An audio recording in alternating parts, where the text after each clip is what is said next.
Olá, meu amigo, minha amiga, bem-vindos ao Portal do José. Olha, fazer previsões políticas não é uma tarefa fácil, né? Isso aí depende de uma série de componentes. No mundo inteiro é assim, sempre foi assim. Mas no Brasil dá pra gente acertar algumas coisas dependendo quem são os jogadores desse grande jogo chamado política no Brasil. E eu vou colocar algumas questões para você hoje. Se você está chegando agora no nosso portal, seja bem-vindo, se inscreva, ajude a compartilhar os nossos conteúdos aqui. Você sempre vai ter um papo adicional para levar com seus amigos, seus parentes, enfim. E a gente aprende muito uns com os outros, né? Se você gostar, deu joia e vamos em frente. Bom, mas eu tenho dito para vocês aqui no nosso portal que o impeachment é um fenômeno, né, que ao mesmo tempo tem uma perna política e uma perna jurídica. É necessário que se tenha o preenchimento de alguns requisitos jurídicos, mas o que define mesmo se um presidente vai cair ou não é a questão política. E na questão política, se o presidente, mesmo ele sendo uma pessoa com caráter ruim, seja uma pessoa má, seja uma pessoa desonesta, mesmo assim, se essa pessoa conseguir 145 deputados, 144 deputados fiéis, ou seja, um terço dos deputados, ele consegue embarrear qualquer processo de início de impeachment, segundo a nossa Constituição Federal.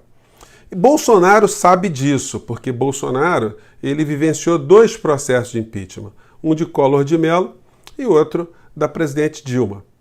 Ele conhece os caminhos, ele sabe como é que funcionam as articulações e Bolsonaro só fez uma coisa na vida, foi aprender como sobreviver dentro da política, sendo ele da parte mais sombria do parlamento, a área mais imperceptível, a que chama menos atenção. E ele enriqueceu-se, né, fez um belo patrimônio, ele e os filhos também, colocou os filhos todos na política, então eles conhecem esses escaninhos, eles sabem como operar dentro dessa rede. E agora, aconselhado por Roberto Jefferson, um homem que foi pivô do Mensalão, um homem que colocou as entranhas do Congresso exposta para todos os lados, um homem que ficou com Collor de Mello, no impeachment de Collor, até o final, ele foi um dos 7 parlamentares que ficou com Collor, foi um homem que foi preso, um homem que sabe arrecadar dinheiro, sabe lidar com todo tipo de político dentro do Congresso Nacional, um homem que fez indicações para todos os cantos. Então, esse homem tem alguns caminhos das pedras para dar para Bolsonaro. E Bolsonaro, então, ele está se blindando. Ele se blinda no plano econômico, no plano do apoio dos grandes conglomerados financeiros, os grandes sistemas financeiros, os grandes investidores, os fundos de investimento, os grandes meios de comunicação, as grandes famílias bilionárias do nosso país, todas têm Paulo Guedes ali como o seu representante. Então Bolsonaro está se blindando por ali. E no campo político, ele está se blindando também porque ele foi às compras.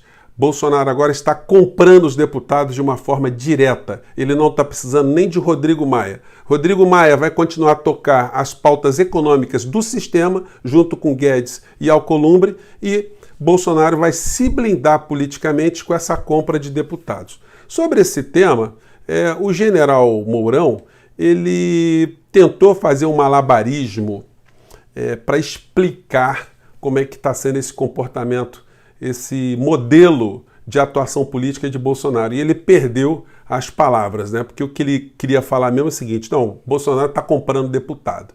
Mas vamos ver como é que ele traduz isso para a gente. Vamos lá. Fala, Mourão.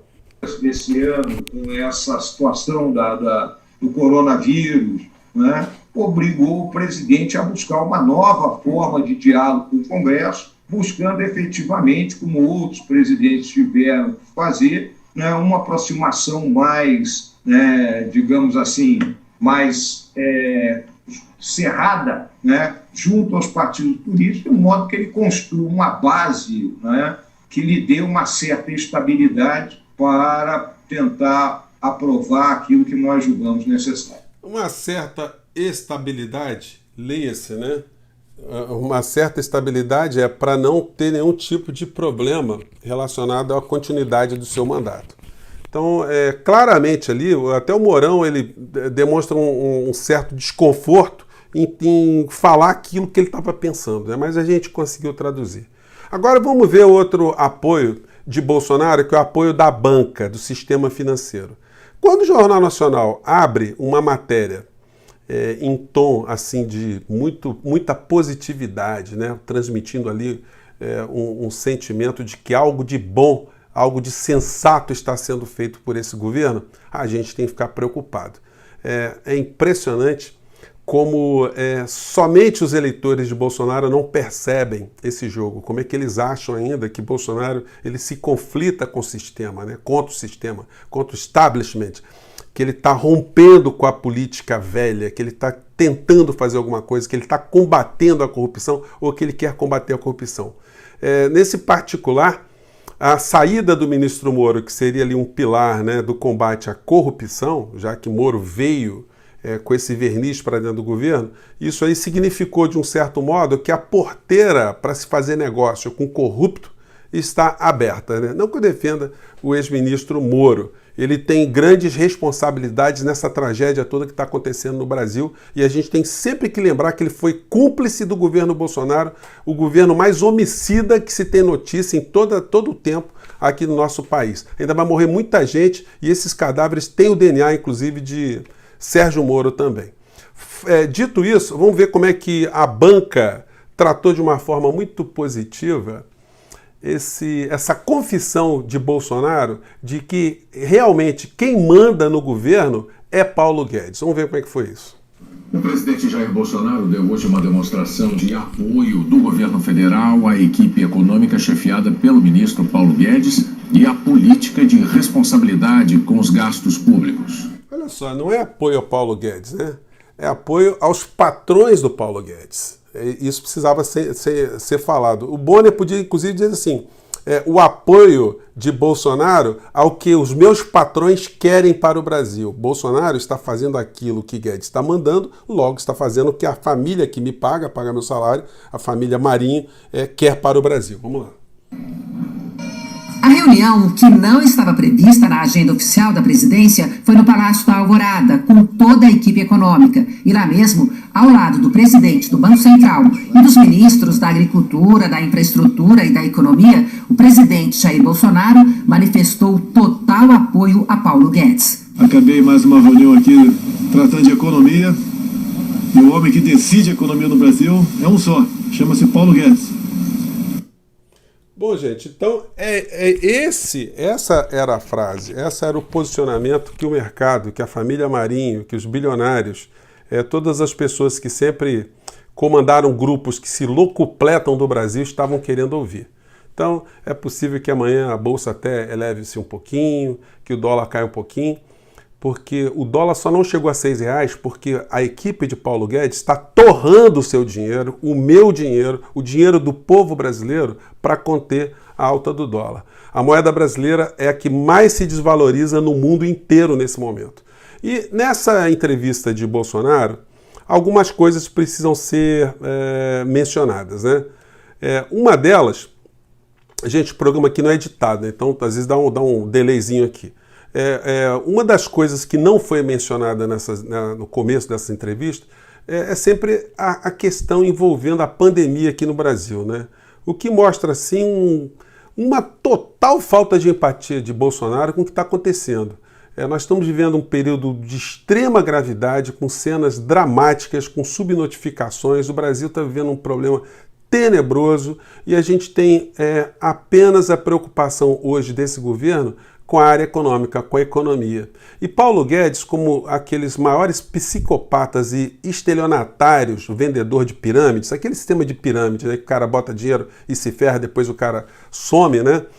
Paulo Guedes insiste nesse comportamento psicopático, estelionatário que ele tem, de dizer que o Brasil estava crescendo a quase 2% quando veio o coronavírus. Ele insiste em dizer que o Brasil vai explodir de empregos, vai explodir de investimentos. Eu não sei, ninguém sabe de onde ele está tirando esse tipo de conclusão. Não tem uma palavra, não tem um programa desse governo voltado a salvar de fato as pessoas de carne e osso do nosso país. Nós estamos vendo essa humilhação das pessoas serem submetidas a recolher ali algum dinheirinho para poderem não morrer de fome, e esse governo só preocupado em tirar dinheiro do Tesouro Nacional para sustentar todo esse sistema injusto, né? Mas aí, numa das falas de Guedes, que foi sonegada pelo Jornal Nacional, ele transpareceu mais uma vez o desprezo, a falta de visão que ele tem sobre uma área importante do nosso país, que é o serviço público. Ele demoniza todos os servidores públicos e quer colocar nas costas dos servidores públicos parte do sacrifício que todos nós estamos passando, né? Mas a forma como ele falou é a forma abjeta, vou traduzir aqui, botar para você. Para a saúde, para os brasileiros, mas ao mesmo tempo com a contrapartida. Precisamos também que o funcionalismo público mostre que está com o Brasil, que vai fazer um sacrifício pelo Brasil, não vai ficar em casa trancado com geladeira cheia assistindo a crise enquanto milhões de brasileiros estão perdendo emprego. Não. Ô, Paulo Guedes, quem está com geladeira cheia hoje é só a tua turma, mas a geladeira está cheia de dólares, de ouro, de dinheiro ilícito, né? O médico, o servidor público, o motorista de ambulância, o bombeiro, o policial, as pessoas que têm trabalhos que são indispensáveis à nossa sobrevivência, essas não estão com geladeira lotada, não estão tranquilas também não. É colocar nas costas de professores, de policiais militares, de bombeiros, enfim, da massa de servidores públicos do Brasil, uma parcela de responsabilidade e ainda insultar essas pessoas, tentando colocar pecha sobre essas pessoas que elas estão com a geladeira lotada, isso é de uma cara de pau, é de uma safadeza, é de uma calhordice gigantesca. Gente, infelizmente, nós não vamos conseguir nos livrar dessa gente toda tão facilmente, não. Eles estão bem ancorados pelos meios de comunicação, pelo sistema, pela banca. Os poderes constituídos estão aí para garantir o funcionamento dessas injustiças todas.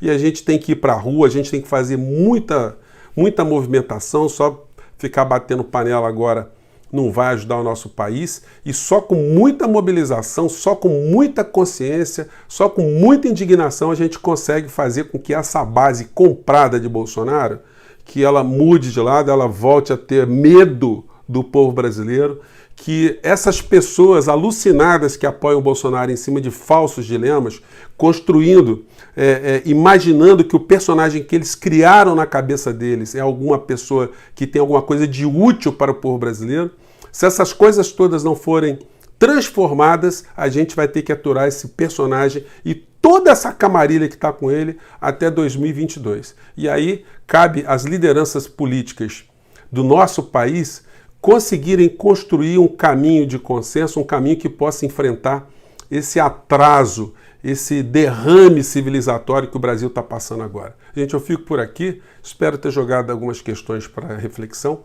Muito obrigado a você que ficou comigo até agora. Até o próximo vídeo, gente. Tchau.